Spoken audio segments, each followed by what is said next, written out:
on the embark of the 6th week of Operation Epstein Fury. A ceasefire agreement was reached between Iran and the Epstein coalition.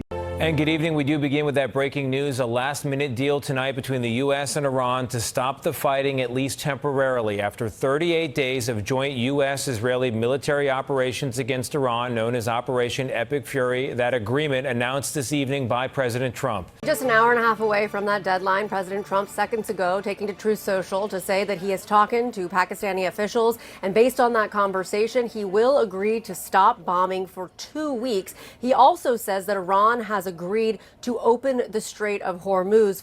The U.S., Israel, and Iran have agreed to a tentative 2-week ceasefire, but all sides have presented vastly different versions of the terms. כפי שאתם יודעים, הלילה נכנסה לתוקפה הפסקת אש זמנית בת שבועיים בין ארצות הברית לבין איראן, בתיאום מלא עם ישראל. לא, הם לא הפתיעו אותנו ברגע האחרון.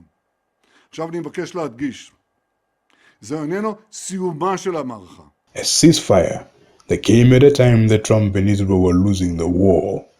A war that started by an act of aggression that was thought to decapitate the regime, but instead resulted in a regional conflict that crippled global gas and petrol access. Iran responded to U.S. aggression through a crushing response by firing thousands of missiles and drones that resulted in numerous casualties and the destruction of billions worth in property. Despite Trump's address prior to the ceasefire, where he claimed Iran to be bombed back to the Stone Ages.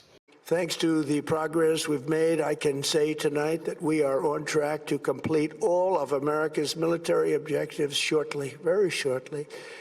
We're going to hit them extremely hard over the next 2 to 3 weeks. We're going to bring them back to the Stone Ages where they belong.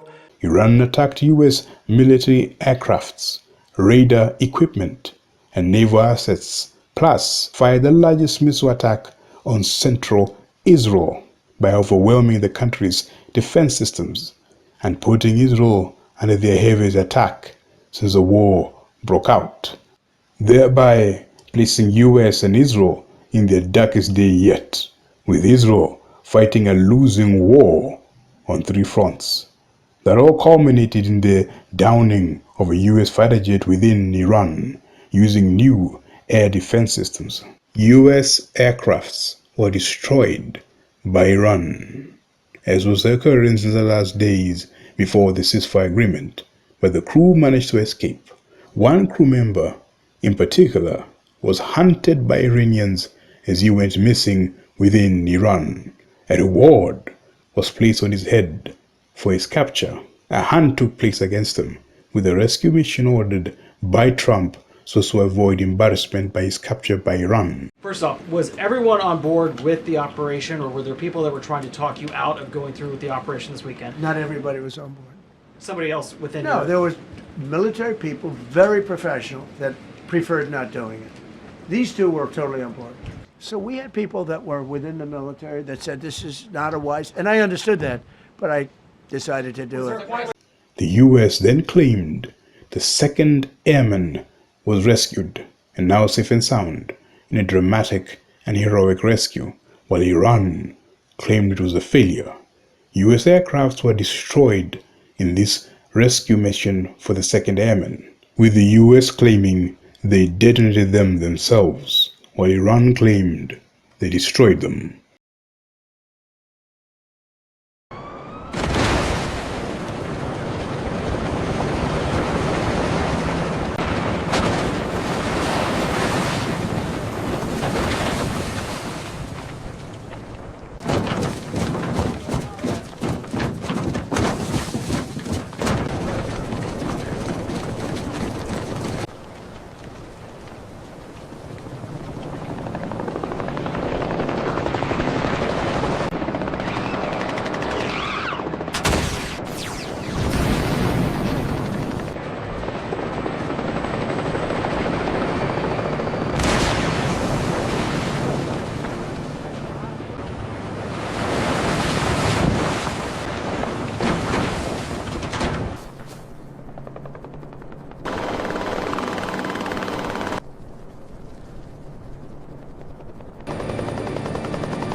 It was after this that Trump threatened an entire civilization in a bizarre and unpresidential social media post, openly calling for the destruction of an entire nation if his demands were not met, publicly threatening to open the gates of hell.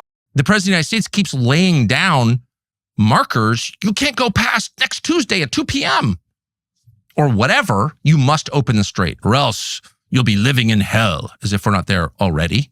A threat that was not met well by either American lawmakers or powers abroad. To eliminate a, quote, whole civilization in Iran. And joining us now to discuss what's going on, the former Republican Congresswoman Marjorie Taylor Greene of Georgia. Congresswoman, thanks so much for joining us. I know you recently called for the president to be removed from office under the 25th Amendment to the Constitution after that threat that he made about destroying the whole civilization of Iran. The president has a long history of shocking and unprecedented social media posts. Why was this the final straw for you? Because it's absolute madness. How can any person that is mentally stable call for an entire civilization of people to be murdered, to be wiped out, to never come back again? That's what the president called for. I'm sick of it. Can't he just behave like a normal human? I mean, honestly, like the president, 380, yes, shut up. You don't threaten to wipe out an entire civilization. We're talking about civilians just casually in a social media post. This is completely irresponsible and disgusting.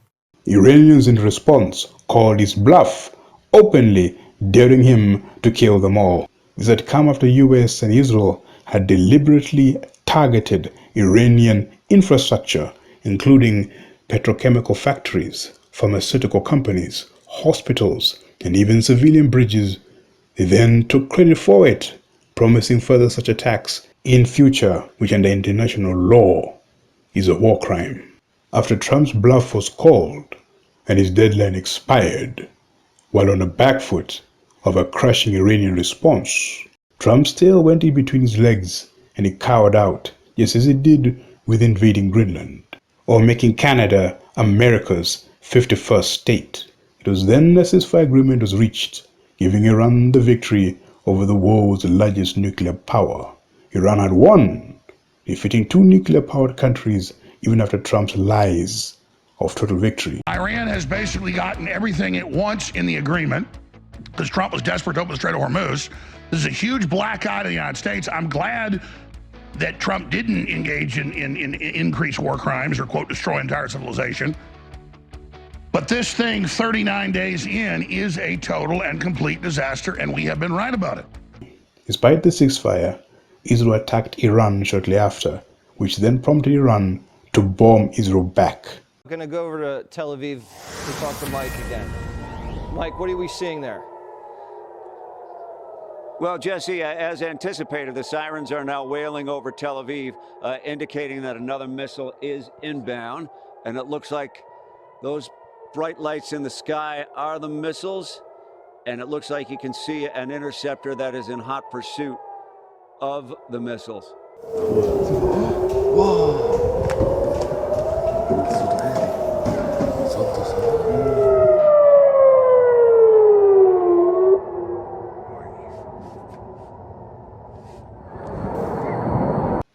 It was also at that time Israel bombed and attacked Lebanon. Iran's deputy foreign minister has hit out at Israel and the United States for what he is calling a grave violation of the ceasefire deal. Saeed Khatibzadeh told the BBC that Israel's continued attacks in Lebanon are a massacre and that a clear message had been sent to Washington that they were not compliant with the agreement. Which led Iran to threaten to restart the war and close the strait once more, leading to further negotiations being needed. Once more, a war was started by Israel, the world's most hated country. امروز دشمن ما اون دشمنی که در مقابل ما قرار داره یعنی رژیم صهیونی منفورترین رژیم دنیاست منفورترین حکومت دنیاست. with the US expected to settle the bill.